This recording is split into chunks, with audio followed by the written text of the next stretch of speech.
大家好，又係我愛德華河。今次係一個久別重逢、強戰回歸嘅節目，叫上武堂。跟同大家演示嘅武術咧，就叫五行拳。使我耍字俾大家睇下先。首先，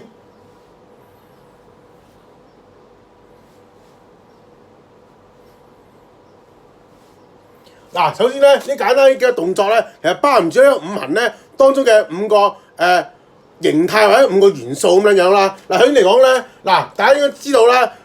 五行咧金木水火土啊嘛，不過耍一個咧嘅五行咧就唔係金木水火土，當中有少少次序係亂咗嘅，或者咁講啦，唔係亂咗，係本身武術咧係依個順序嘅。咁樣講同大家解釋下先啦。咁呢個就係水咁解，即係猶如波濤咧去衝出呢個岸灘咁樣樣。至於呢個就係直拳，意思係好似土咁解。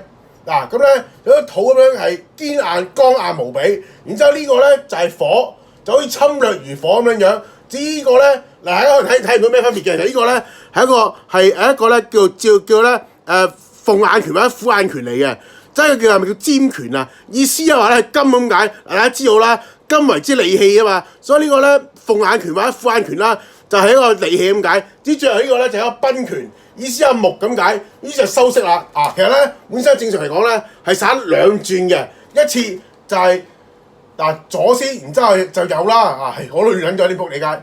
然之後咧就喺咁樣樣，然之後再兩翻右至左啦，咁樣樣。